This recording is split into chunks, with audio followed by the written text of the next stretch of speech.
हमारे channel learn and grow में आज हम डिस्कस करेंगे brake power, indicated power, friction power और मैकेनिकल एफिशिएंसी की।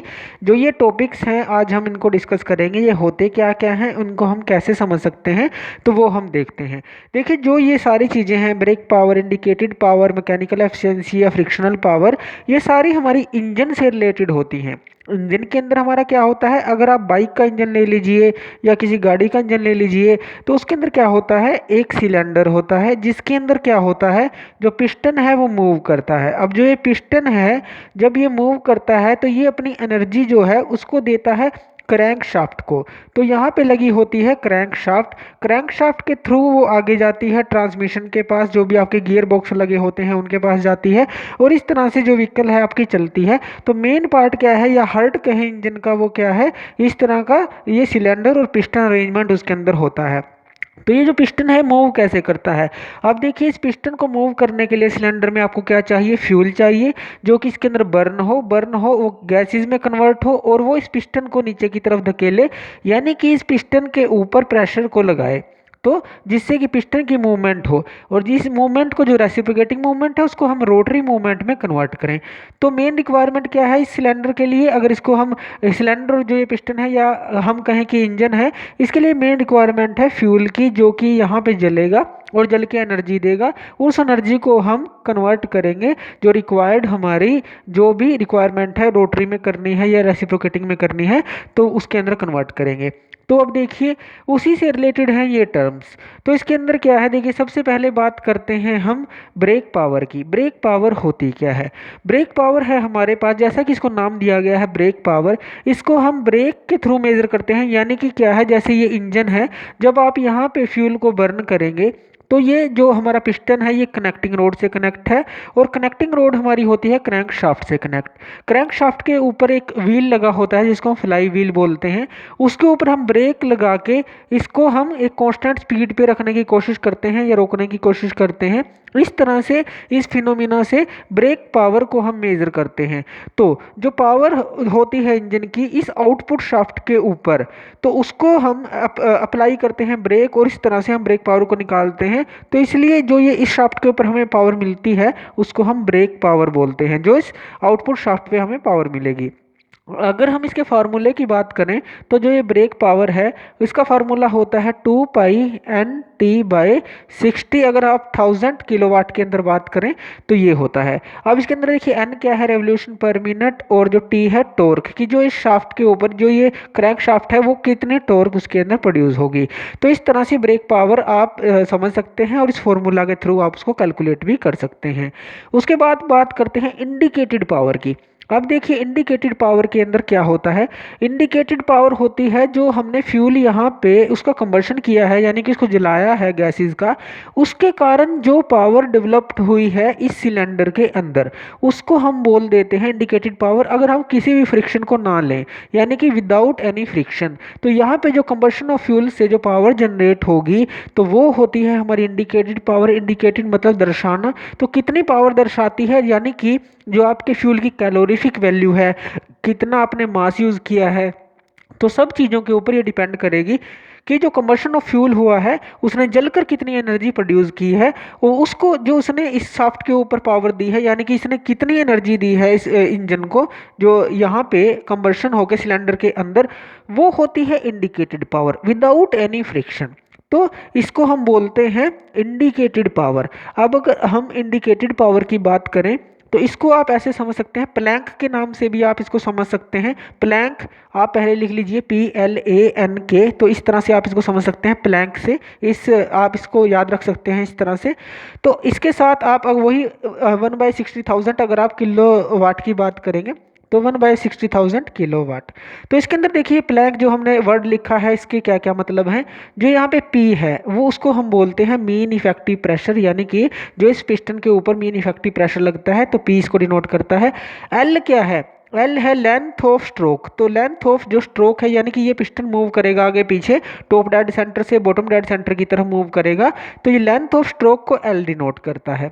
जो एरिया है, ए क्या है, जो इस सिलेंडर का एरिया है, तो ए उसको डिनोट करता है। एन क्या है, जो हमारे रेवोल्यूशन है वो उसको डिनोट करता है, आरपीएम है। और के क्या है, के एक ऐसा फैक्टर यहाँ पे लिया गया है, देखिए ये 2 स्ट्रोक के लिए अलग लिया जाता है, 4 स्ट्रोक के लिए अलग लिया जाता है। अगर हम 4 स्ट्रोक की बात करें तो जो के की वैल्यू होती है इस स्मॉल के जो हमने लिया है वो होती है 1/2। और अगर हम 2 स्ट्रोक की बात करें तो उसके लिए होती है ये 1। तो 4 स्ट्रोक के लिए क्या होगी ये 1/2। अगर आप 4 स्ट्रोक की बात करेंगे तो यहाँ पे क्या आ जाएगा 1/2 आ जाएगा के की जगह। और अगर आप 2 स्ट्रोक की बात करेंगे तो के की जगह 1 आ जाएगा, यानी कि यहाँ पे PLAN/60,000 रह जाएगा। तो इस तरह से जो है के जो फैक्टर होता है इसके थ्रू हम निकाल सकते हैं इंडिकेटेड पावर, जो कि कंबशन ऑफ फ्यूल से हमें मिली है विदाउट एनी फ्रिक्शन। जो भी इनके बीच में होगा कुछ नहीं हम लेंगे, जिसके कंबशन से जो एनर्जी निकली है, जितनी एनर्जी प्रोड्यूस हुई है, जितनी पावर प्रोड्यूस हुई है, power due to combustion of gases आप इसको बोल सकते हैं। तो आप इस तरह से इसको निकाल सकते हैं। तो यह है इंडिकेटेड पावर। फ्रिक्शनल पावर क्या होती है? अब देखिए इंडिकेटेड पावर क्या है, कंबशन ऑफ गैसेस के कारण है। अगर हम फ्रिक्शनल पावर की बात करें तो वो हमारे पास होगी जो हमारी इंडिकेटेड पावर है। देखिए इंडिकेटेड पावर ज़्यादा होगी क्योंकि हम उसके अंदर कोई भी फ्रिक्शन नहीं ले रहे। जब वो जलेगी तो सबसे ज़्यादा एनर्जी यहीं पे प्रोड्यूस होगी इनसाइड द सिलेंडर। तो इंडिकेटेड जो पावर है वो ज़्यादा होगी किससे, ब्रेक पावर से। क्योंकि ब्रेक पावर हम कहाँ पे ले रहे हैं, जो हमारी ये शाफ्ट है, तो कुछ तो इसके साथ लिंकिंग है, कुछ तो एनर्जी लॉस होगी, कुछ भी हो चाहे वो मान्यूट हो। तो एक तो है के अंदर, तो एक है जब वो उसे आगे ट्रांसफर हुई, चाहे थोड़ी ही दूर ट्रांसफर हुई है, तो वो है ब्रेक पावर। अब देखिए क्या है, इंडिकेटेड पावर में से अगर आप ब्रेक पावर को घटा देते हैं तो फ्रिक्शन पावर आपके पास आ जाती है। यानी कि पावर लॉस जो भी हुआ है जो फ्रिक्शन के कारण, तो उसको हम बोलते हैं हमारी जो फ्रिक्शन पावर है, कि power loss in friction is called friction power, जिसको हम इंडिकेटेड पावर में से ब्रेक पावर को घटा के निकाल सकते हैं। तो फ्रिक्शन पावर हमारी ये होती है। उसके बाद बात आती है मैकेनिकल एफिशिएंसी की। अब मैकेनिकल एफिशिएंसी क्या है? मैकेनिकल एफिशिएंसी है हमारी जो कि हमारी ब्रेक पावर है। अब देखिए इंडिकेटेड पावर तो है ही हमारी ज़्यादा, जो हमने बात की कि यहाँ पे प्रोड्यूस होगी, फिर ब्रेक पावर को हम उससे कम थोड़ी मानते हैं। तो जो मैकेनिकल एफिशिएंसी होगी, अगर आप मैकेनिकल एफिशिएंसी की बात करें तो आपके पास ये होती है brake power divide by indicated power. अब ये ज़्यादा है तो आपने इसको नीचे ले लिया इंडिकेटेड पावर को और ऊपर ले लिया ब्रेक पावर को। तो brake power by indicated power जो है, इस तरह से आप मैकेनिकल एफिशिएंसी निकाल सकते हैं आसानी से। तो इस तरह से मैकेनिकल एफिशिएंसी भी आप निकाल सकते हैं और इसको एक ग्राफ के थ्रू भी आप समझ सकते हैं। जो हमारी ये चीज़ है सारी, मान लीजिए क्या है आपके पास, अगर आप इस तरह के 3 ब्लॉक बनाएं, एक ये, एक इससे छोटा और एक इससे छोटा, तो इसके अंदर आप समझ सकते हैं कि ये तीनों ब्लॉक किसको डिनोट कर रहे हैं। ये सबसे जो बड़ा ब्लॉक है ये क्या दिखाता है, एनर्जी ऑफ फ्यूल, यानी कि जो फ्यूल आपने यहाँ पे बर्न किया तो उसकी एनर्जी कितनी थी। तो सबसे ज़्यादा क्या होगी, अगर हम यहाँ पे इंक्रीजिंग अमाउंट में देखें, इंक्रीजिंग में, तो एनर्जी ऑफ फ्यूल का ब्लॉक सबसे बड़ा होगा। उसके बाद कौन सी होगी, इंडिकेटेड पावर या ब्रेक पावर?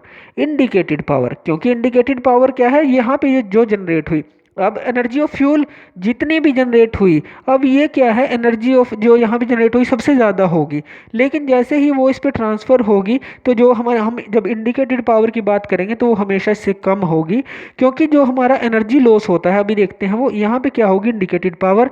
अब ये जो एनर्जी लॉस हुआ है, ये एनर्जी लॉस क्यों हुआ है, यानी कि जो फ्यूल आपने बर्न किया उससे जो केमिकल रिएक्शंस प्रोड्यूस हुई और फिर इंडिकेटेड पावर उससे कम है, ये इतना जो एनर्जी लॉस है वो कहाँ गया, एनर्जी लॉस ये कहाँ गया, एग्जॉस्ट के अंदर गया। क्योंकि कोई भी फ्यूल जो है प्रॉपर आप उसको कन्वर्ट नहीं कर सकते, पूरी तरह से अच्छी तरह से बर्न नहीं कर सकते, या कूलेंट का आपको यूज़ करना पड़ेगा, रेडिएटर के कारण आप उसको क्या करेंगे, जो लॉस होगा। तो एनर्जी ऑफ फ्यूल कहीं ना कहीं आपकी लॉस होगी, कूलेंट के कारण हो सकती है, एग्जॉस्ट के कारण हो सकती है, तो किसी भी कारण से हो सकती है। तो ये क्या होगा, एनर्जी लॉस। तो इतना एनर्जी लॉस होगा तो आपको मिलेगी इंडिकेटेड पावर। अब इंडिकेटेड पावर के बाद आपको क्या मिलेगी, ब्रेक पावर। अब ब्रेक पावर आपको लास्ट में मिली, यानी कि जो ये ब्रेक पावर है, अब इंडिकेटेड और ब्रेक पावर के बीच में क्या एनर्जी लॉस हुआ, इसके बीच में जो हमने बात की फ्रिक्शन का लॉस हुआ। तो ये क्या है, ये फ्रिक्शन लॉस है, फ्रिक्शन के कारण जो लॉस हुआ है, तो फिर आपको मिलती है ब्रेक पावर। तो इस तरह से आप तीनों को समझ सकते हैं कि सबसे ज़्यादा एनर्जी फ्यूल से मिलेगी जलने से, लेकिन कुछ लॉसेज जरूर होंगे।